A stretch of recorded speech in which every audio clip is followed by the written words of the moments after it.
Baba. Assalamu alaikum. Amir. Amir. Walaikum assalam. Baba. How are you today, Baba?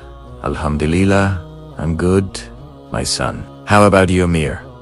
I'm fine too. Baba, will you tell me the rest of Prophet Musa's story today? Baba smiling. Of course, my dear. Today, inshallah, I'll tell you the remaining part of the story of Prophet Musa AS. The story of how he led his people out of Egypt and what happened after. Now, tell me, where did we stop yesterday? Amir, you told me about how Allah sent the final sign to the people of Egypt. Baba, that's right. And what was that final sign? Amir. It was the sign of blood. Allah turned the water of the Nile into blood. Baba. Excellent, my son. MashaAllah. Now listen carefully, because what happens next is one of the greatest miracles in human history. Baba. Bismillahir Rahmanir Rahim. Even after seeing all the miracles, the Egyptians refused to believe in Allah. Every time a punishment came, they begged Prophet Musa AS to pray for them. And every time Allah showed mercy, they broke their promises again. Finally, Allah SWT commanded Prophet Musa AS to lead his people out of Egypt. It was time for freedom, time to leave behind the land of slavery and oppression.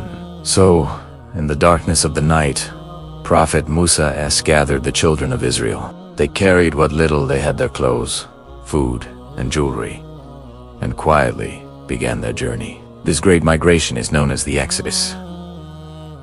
The Prophet led thousands of Israelites through the desert. They walked all night, guided only by the stars above and their faith in Allah. By early morning, they reached the shores of the Red Sea. But when Prophet Musa AS looked back, he saw dust rising in the distance. It was Pharaoh's army. Pharaoh had realized that the Israelites were gone, and he was furious. He gathered his soldiers, horses, and chariots to chase them. The Israelites began to panic. A frightened man shouted, "Oh Musa, we are trapped. The sea is in front of us, and Pharaoh's army is behind us. What will we do?" Baba, fear spread among the people. Mothers held their children close. Men looked for weapons, but they had none. There seemed to be no escape. But Prophet Musa AS stood firm. He had complete trust in Allah. Musa AS said calmly, "My Lord is with me. He will guide me." At that very moment, Allah SWT revealed his command to Prophet Musa, "Strike the sea with your staff." Musa obeyed. He lifted his staff high and struck the water. Suddenly, a fierce wind began to blow. The waves started swirling and roaring. And then, by Allah's command, the sea split apart. A clear path opened up between two towering walls of water, one on the right and one on the left. The seabed was completely dry. It was a miracle beyond imagination. The Prophet turned to his people and said, "Walk through, for Allah has made a way for us."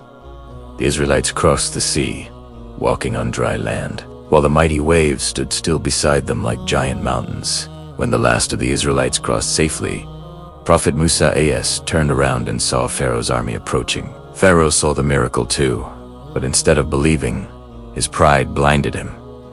He shouted arrogantly, "Look, the sea has opened for me so that I can catch Musa and his followers." Then, with pride and foolishness, he and his soldiers charged into the sea. But when they reached the middle, Allah SWT commanded the sea to close. The waves came crashing down, drowning Pharaoh and his entire army. As Pharaoh was drowning, fear filled his heart. He finally realized the truth. He cried out, Pharaoh gasping, "I believe that there is no God but the God of Musa." I surrendered to him. But it was too late. His time had come. Allah SWT said in the Quran, "Now you believe, but you disobeyed before and were one of the wrongdoers." The waves swallowed him, and his body was later found by the Egyptians as a sign to the world. They saw that the man they once worshipped as a god could not even save himself from death. The children of Israel were finally free. They had escaped slavery, cruelty, and fear. Allah SWT had saved them in the most miraculous way. They continued their journey through the desert, grateful and amazed. But soon, they began to face new challenges. As days passed, the people became thirsty under the scorching desert sun. They complained Prophet Musa AS. People, "O Musa, we have no water to drink. Are we to die of thirst in this desert?" Prophet Musa AS prayed to Allah for help.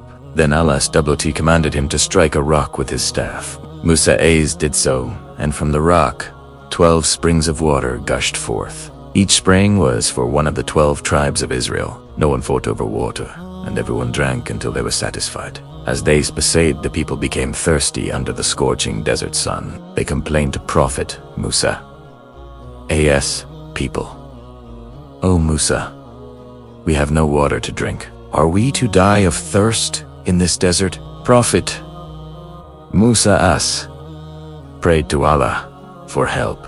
Then Allah SWT commanded him to strike a rock with his staff. Musa AS did so, and from the rock, 12 springs of water gushed forth. Each spring was for one of the 12 tribes of Israel. No one fought over water, and everyone drank until they were satisfied. After several days, they reached Mount Sinai, the same mountain where Allah had once spoken to Musa AS before his mission to Egypt. Prophet Musa AS received another command from Allah to climb the mountain once again and speak to him. Before ascending, Allah told him to fast for 30 days, and then 10 more days, making it 40 days in total. Prophet Musa AS left his people under the care of his brother Harun AS and began his journey up the mountain. The climb was long and steep, but he never stopped. His heart was filled with peace and anticipation.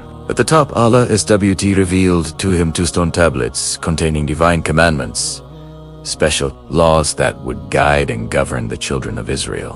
But while Prophet Musa AS was away, his people began to lose patience again. Among them was a man named Samiri, who was deceitful and full of arrogance. He said to the people, "Musa has left us. He will not return. We need another guide, another God to lead us."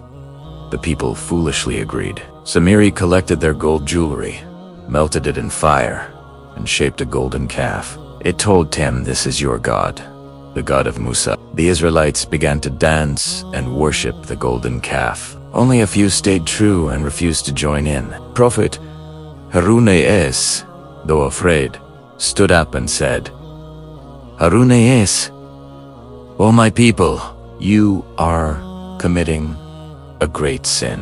Turn back to Allah before his anger falls upon you." But the people shouted back, "We will not stop until Musa returns." When Prophet Musa AS finally returned from Mount Sinai, he was heartbroken. He saw his people dancing around the golden idol, the same people whom Allah had just saved from Pharaoh's cruelty. In anger and sadness, he threw down the stone tablets and shouted, "What have you done? Did Allah not bless you enough? Why did you turn to idol worship so soon?"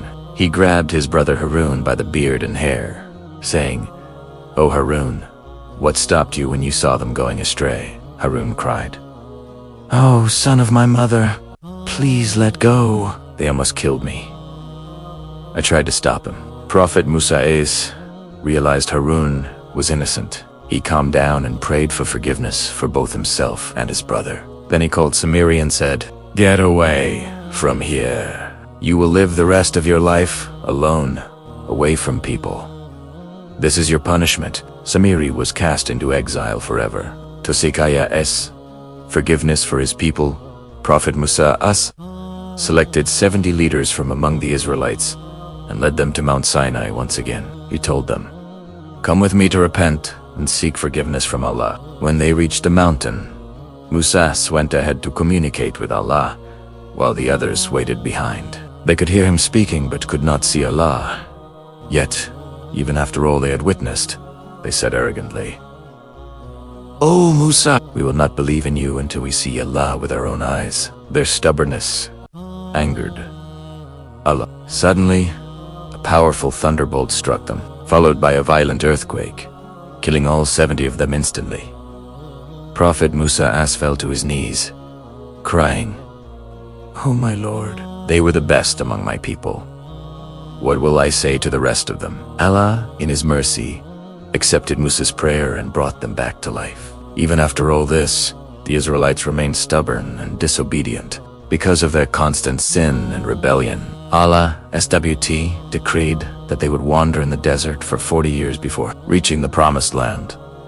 Prophet Musa AS continued to lead them, teaching patience, faith, and obedience, but his heart often felt heavy because of their ignorance. Years passed. His beloved brother Harun AS passed away during their wandering. The Prophet mourned deeply, but he continued his mission with strength and faith. When the time of Prophet Musa's death approached, Allah SWT sent the angel of death to him. When the angel came, Musa AS, thinking it was a test, struck him in the eye. The angel returned to Allah and said, "My Lord, you have sent me to a servant who does not want to die." Allah said, "Return to him and tell him if he wishes to live longer, let him place his hand on the back of an ox. For every hair his hand touches, he will have 1 more year of life." The angel returned and conveyed the message. Musa AS asked, "And what will happen after that?" The angel replied, "Then you will die." Musa AS smiled peacefully and said, "Then let death come now." He then prayed to Allah, "O my Lord, let me die near the Holy Land, so that I may at least see it from a distance." Allah granted his request. Prophet Musa AS, the one whom Allah had spoken to directly, passed away with a heart full of faith and contentment. Amir softly, "MashaAllah Baba, that was such an amazing story." Prophet Musa AS went through so much, but he never gave up on his people. Baba, yes, my son, he was patient, brave, and full of trust in Allah. Even when people betrayed him, he never lost hope because his faith was stronger than all difficulties. Baba, all right Amir, let's see what you've learned today. Baba, why did Prophet Musa AS leave Egypt? Amir, because the Egyptians refused to free the Israelites, even after seeing Allah's miracles. Baba, excellent. Now tell me, how did Pharaoh die? Amir, when Allah split the Red Sea, Prophet Musa and his followers crossed safely. But when Pharaoh entered, the sea closed and drowned him. Baba, very good. And what was written on the stone tablets that Allah gave Musa? Amir, they contain the special laws to guide and govern the children of Israel. Baba, MashaAllah, that's correct. You have listened very carefully today, my dear Amir. Thank you, Baba. The story of Prophet Musa AS was really inspiring. Baba smiling. Yes, it reminds us to stay patient, thankful, and faithful, no matter what challenges we face. Now, it's time to rest. Inshallah. Tomorrow I'll tell you another beautiful story from the Quran. Amir, can't wait. Baba, good night. Baba, good night. My son, may Allah protect you always.